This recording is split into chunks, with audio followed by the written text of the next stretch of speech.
السلام علیکم دوستو، آپ دیکھ رہے ہیں اپنا favourite YouTube channel Mister History کی کشمیر چیپٹر کے ایپیسوڈز میں ہم ابھی تک پہنچے تھے کشمیر میں مغل بادشاہوں کی حکمرانی۔ مغل بادشاہوں میں ہم نے پہلے ان کے 17 حملے پڑھے، 7 حملے پڑھے، پھر اس کے بعد ہم نے اکبر کا دور حکومت پڑھا۔ اکبر کے دور حکومت کے بعد اس کے بیٹے شہزادہ سلیم بھی جیسے کہا جاتا ہے جہانگیر نے تخت سنبھالا۔ جہانگیر 1606 میں تخت نشین ہوا اور اس نے 22 سال تک حکمرانی کی۔ جہانگیر کو کشمیر سے حد درجہ عشق تھا۔ دوستو، ویڈیو پہ مزید آگے جانے سے پہلے آپ سے ایک دفعہ ریکویسٹ ہے کہ چینل کو سپورٹ کرنے کے لیے چینل کو سبسکرائب لازمی کریں، ویڈیو کو شیئر کریں، لائک کریں، تاکہ جو ہسٹری ہے وہ سب تک پہنچ سکے۔ تو ہم بڑھتے ہیں اپنی ویڈیو کی طرف۔ جہانگیر جب 1605 میں تخت نشین ہوا اور اس نے 22 سال تک حکمرانی کی، جہانگیر کو کشمیر سے حد درجہ عشق تھا۔ کشمیر کی تعریف میں اس نے لازوال الفاظ کہے۔ کشمیر ایک سدا بہار باغ ہے، ایک آہنی حصار قلعہ ہے، بادشاہوں کے لیے ایک گلشن مسرت افزا ہے اور درویشوں کے لیے ایک خلوت کدہ دلکشا ہے۔ اسے کشمیر کی تاریخ سے بہت دلچسپی تھی اور اس میں تحقیق و تجسس کا مادہ بدرجہ اتم پایا جاتا تھا۔ اس نے لکھا، کشمیر پر 4000 سال تک ہندو راجے حکومت کرتے رہے ہیں اور دور اسلام کے بعد 28 مسلمان بادشاہوں نے حکومت کی ہے۔ جہانگیر کی تحقیق کے مطابق اس زمانے میں کشمیر میں سارا کاروبار کشتیوں کے ذریعے کیا جاتا تھا۔ ملک میں 5070 کشتیاں تھیں اور ملاحوں کی تعداد 7400 تھی۔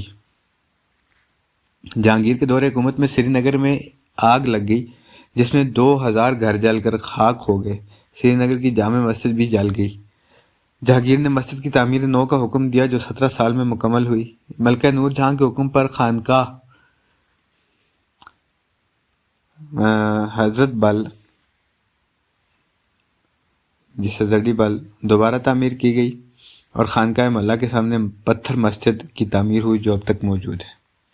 جہانگیر سفر کی تکالیف سے آشنا تھا۔ اس نے حکم دیا کہ کشمیر سے انتہائی کوہستان تک ہر منزل پر بادشاہ اور اس کے حرم کے لیے ایک ایک عمارت عالی شان تعمیر کی جائے۔ جہانگیر 1626 میں چوتھی بار علیل ہو کر اور پنجاب کی گرمی سے تنگ آ کر کشمیر آ گیا۔ یہاں آ کر بھی اس کی طبیعت بدستور خراب رہی۔ اسی اثناء میں ایک واقعہ پیش آ گیا۔ کسی نوجوان نے ایک زندہ ہرن پکڑا۔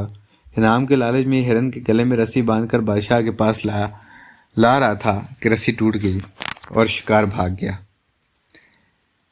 جبکہ نوجوان اس طرح لڑکھڑتا ہوا جہانگیر کے قدموں میں آ گرا اور اس کی جان چلی گئی۔ اس واقعہ سے بادشاہ کی طبیعت بہت بگڑ گئی۔ اس وقت کوچ کا فیصلہ کیا۔ 2 صفر 1046 ہجری یعنی 1627 عیسوی رات کو اس کا انتقال ہو گیا۔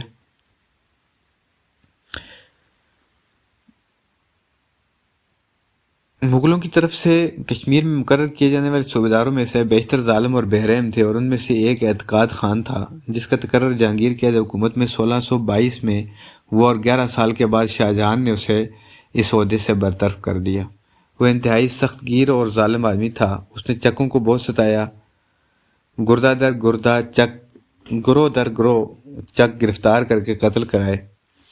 اسی طرح کلیج خان اور سعادت خان نے نہ صرف معزول چکوں کو بلکہ دوسرے کشمیری آزادی خواہ امراء کو تشدد کے ساتھ دبایا۔ اس نے وطن پرستی کا جذبہ رکھنے والے ہندوؤں کو بے حد رسوا کیا۔ اعتقاد خان نے محنت کش اور زراعت پیشہ طبقہ پر غیر ضروری پابندیاں عائد کی اور ٹیکس لگائے۔ اس نے باغات پر قبضہ کیا۔ وہ زعفران پیدا کرنے والے ساری زمین کو سرکاری تصرف میں لے آیا۔ وہ پھلوں کے تیار ہو جانے کے موقع پر اپنے اہلکار تعین کر دیتا تھا اور پیداوار کا بہترین حصہ وہ اپنے لیے حاصل کرتا تھا۔ کشمیریوں نے ان سختیوں سے بچنے کے لیے اپنے باغات خود ہی ویران کر دیے۔ جہانگیر نے اپنے دور حکومت میں سماجی حالت کی طرف توجہ دے کر بعض رسموں پر پابندی لگا دی۔ اس نے 1619 میں دختر کشی کی مذموم رسم کو بند کرایا۔ یہ رسم پیدا ہوتی لڑکی کو مار دینا ہندوؤں میں ہی نہیں بلکہ بعض مسلمانوں میں بھی رائج تھی۔ اس طرح اس نے راجوری میں مسلمان عورتوں کو متوفی شوہر کے ساتھ زندہ دفن کرنے کی رسم کو بند کرایا۔ یہ رسم ہندوؤں کی رسم ستی کی مانند تھی۔ یہ تھا جو کشمیر میں مغلوں کا دور حکومت میں سے جہانگیر کا دور حکومت۔ اگلی ویڈیو میں ہم انشاءاللہ شاہ جہاں کے متعلق بات کریں گے۔ یہ ویڈیو آپ کو کیسی لگی ہمیں کمنٹس میں ضرور بتائیے، لائک کیجئے، شیئر کیجئے دوستوں کے ساتھ، چینل کو لازمی سبسکرائب کر دیجئے اور ہمیں دیجئے اجازت۔ فی امان اللہ۔